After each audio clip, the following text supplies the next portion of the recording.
de la batalla que hubo entre los españoles y los guanches en Acentejo y la matanza que en ellos hicieron.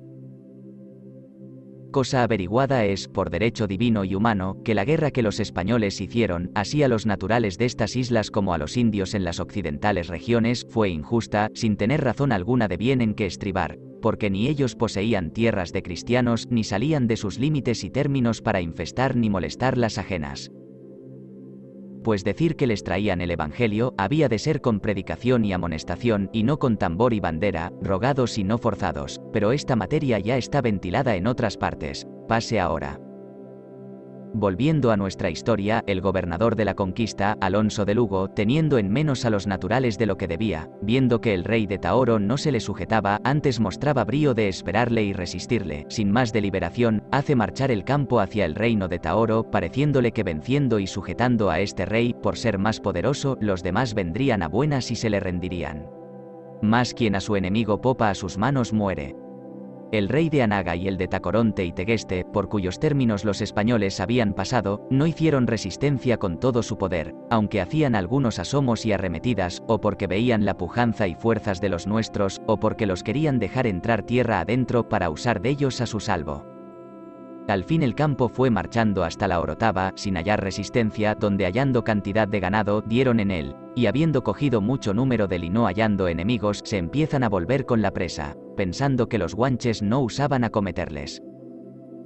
Pero el rey de Tahoro, Benchomo, nada descuidado, que esperaba ocasión para hacer su hecho, como vio la suya y que sus enemigos, a su pesar, se volvían victoriosos, recoge con presteza hasta 300 hombres valientes de los suyos y manda a un hermano suyo, hombre osado y animoso, por capitán y caudillo de ellos, con mandato y aviso que por lo alto de la sierra vaya con aquella gente y entretenga al enemigo en algún paso fragoso, mientras él con el resto de su gente le va en el alcance. No fue negligente el hermano del rey en poner por obra lo que se le había encomendado, y así, tomando el alto de la sierra y paso de los nuestros, dejó llegar al gobernador y a su gente a tiempo y lugar donde no pudiesen aprovecharse de los caballos, que era lo que ellos más temían, y en lo que la fuerza de los enemigos consistía, a un lugar espeso de monte, cuesta arriba, embarazoso de piedras, matorrales y barrancos, y desde allí dieron voces y silbaron al ganado que los nuestros llevaban. Cuando los españoles se vieron en lugar tan peligroso, donde no eran señores de valerse de sus armas ni de mandar sus caballos, y que les tenían tomada la delantera y pasos, pues volver atrás no podían, por no entregarse a las fuerzas de su enemigo y metérsele en las manos, la vanguardia iba muy adelante, el cuerpo del batallón estaba deshecho y desbaratado, porque el ganado, por huir, habiendo oído los silbos, lo había roto, diose prisa la retaguardia para juntarse y hacerse un cuerpo, que ya la vanguardia había hecho alto para esperar. Uno de los canarios que con el capitán venía, llamado Pedro Maninidra, hombre valentísimo y de quien los españoles hacían mucho caudal, viendo el lugar donde estaban y el poco remedio que de vencer sentía, estando delante del caballo del gobernador, temblábale todo el cuerpo tanto que le crujían los dientes, y viéndolo así el gobernador de la conquista, le dijo: ¿Qué es eso, Maninidra? ¿Tiemblas de miedo? ¿Ahora es tiempo de temer? Respondió el canario y dijo: No tiemblo de miedo, que nunca lo tuve. Más tiemblan las carnes pensando el estrecho en que el corazón las ha de meter hoy. Otros dicen que este dicho, aunque fue de este canario, no fue en este tiempo, sino en otra entrada que se hizo en Berbería, donde se halló. Al fin, los cristianos, puestos en este conflicto, no saben qué consejo tomar. Algunos culpaban al gobernador Alonso de Lugo, que fue avisado de los canarios que no se metiesen tanto tierra adentro sin dejar las espaldas seguras, porque en aquella espesura y malos pasos habían los guanches de hacer su hecho. Mas él, o fuese por tenerlos en poco, o porque Dios así lo permitía para castigo nuestro, no quiso tomar su parecer. También dicen que la blasfemia de cierto soldado fue causa por donde Dios permitiese esta pérdida y azote en los españoles, porque diciendo alguno que, aunque el lugar era trabajoso, los enemigos eran pocos y desarmados, que, peleando como debían, vencerían con el ayuda de Dios, hablaban como caballeros cristianos, respondió uno no como cristiano y dijo: Voto a Dios que sin su ayuda pienso salir vencedor, porque para tan poca y tan ruin gente no hemos menester su ayuda. Pero como no se salva el caballero, ni alcanza victoria, fiando en su fortaleza y virtud, salióle al contrario.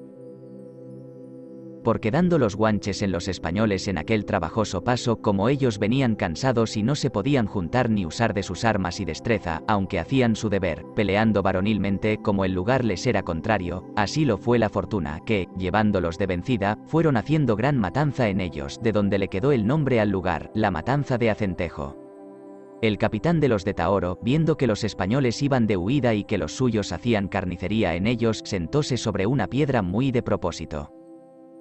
No tardó mucho que el rey de Tahoro no viniese con el resto de su gente a darle favor, y como halló sentado a su hermano con tanto reposo sobre la piedra, díjole reprendiéndole: ¿Qué haces ahí tan descuidado andando tu gente a la melena con sus enemigos?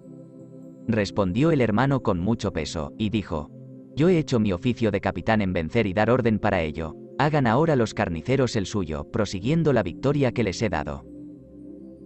Sucedió en esta pelea un admirable caso, y fue que aquel soldado blasfemo, a quien se le había soltado aquella necedad, comenzando los naturales a arremeter a los nuestros, salió él en delantera con sus armas y caballo, apartándose algún tanto del escuadrón, que ya con el ganado que se les huía estaba roto, al cual salió un guanche al camino y, tirándole con una piedra rolliza como pelota, se la hundió en los cascos del caballo, y cayendo en tierra dio luego el guanche sobre el caballero y lo acabó ignominiosamente,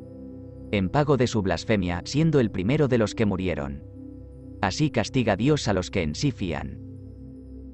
De cómo los que escaparon de la Rota fueron a Santa Cruz.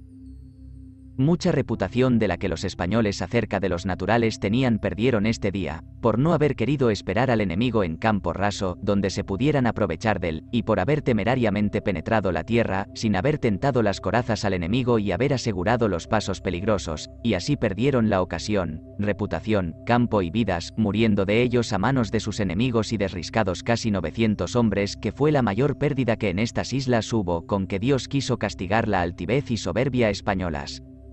domadora de todas las naciones, que solo 300 hombres guanches desnudos y sin hierro ni arma defensiva les diesen tanto en que entender que quedase el campo por suyo, quitando la vida a cuantos topaban.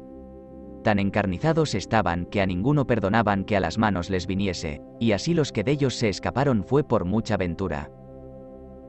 Uno de los cuales fue el gobernador de la conquista, Alonso de Lugo, que a uña de caballo y por diligencia de algunos canarios y 30 guanches del reino de Weimar que le acompañaban, se puso en salvo en el puerto de Santa Cruz, aunque no escapó sin herida, porque le quebraron algunos dientes de una pedrada y le mataron el caballo, y si Pedro Benítez, el tuerto, no llegara a favorecerle, lo librara mal porque le tenían cercado los guanches, pero llegado le ayudó a levantar y le proveyeron de otro caballo que andaba suelto,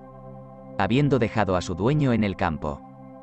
También le valió al gobernador haber trocado la vestidura y traje con un soldado y entrar en la batalla disfrazado, que también quedara en el campo los demás, porque como antes de la batalla le habían los naturales visto, luego que se comenzó le buscaron, y al desdichado que había trocado la ropa con él lo acabaron luego, pensando que era el gobernador.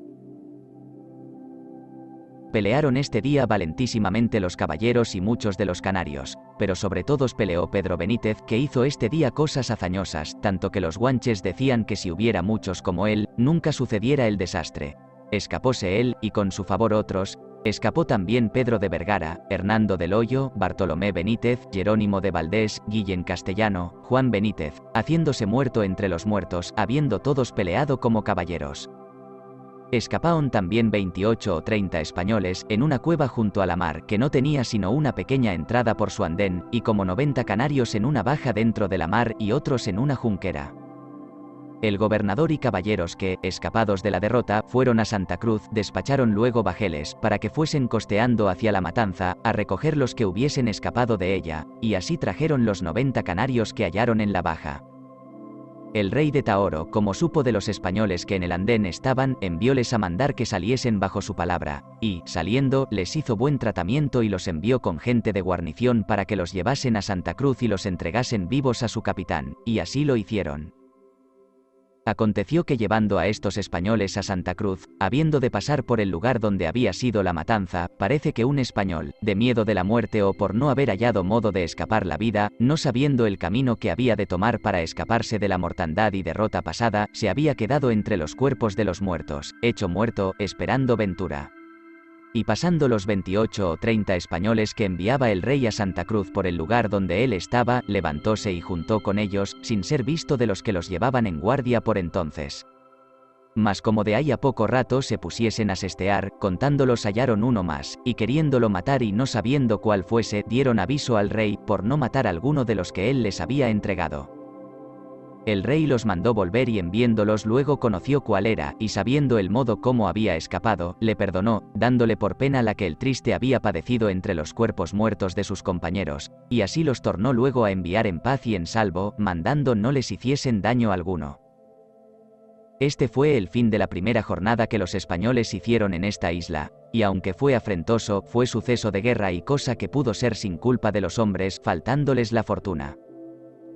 Pero más ignominioso lo dejaron a su parada de infidelidad con sus amigos, y fue que, enviando a llamar a sus aliados y amigos los del reino de Weimar con engaño y doblez dándoles a entender que era para dar orden de que el rey de Taoro no les hiciese daño en sus tierras, por estar confederados con ellos y haberles ayudado en la batalla, mientras volvían a rehacerse creyendo ellos ser así, vinieron de paz muchos, condoliéndose de su pérdida.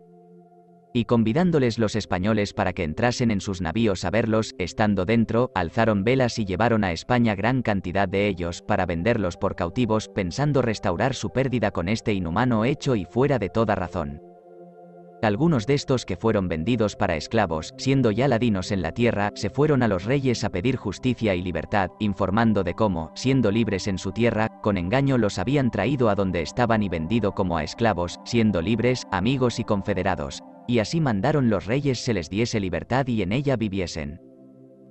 Aconteció un gracioso caso a los naturales después de la batalla y rota que acabamos de contar, y fue que, yendo a coger el despojo que de los muertos había quedado, entre otras cosas de vestidos y más hallaron ciertos guanches una ballesta armada con su pasador, que el que la traía no había tenido lugar de emplearlo, y así quedó en el campo con el dueño.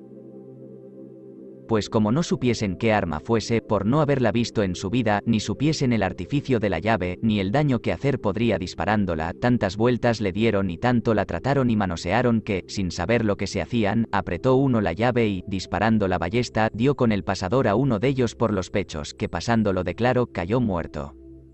Los compañeros que vieron lo sucedido, arrojan la ballesta y dan a huir, como si fueran tras ellos sus enemigos, y de ahí adelante, en viendo alguna ballesta, rodeaban gran trecho por no pasar por donde estaba. Tanto miedo le cobraron.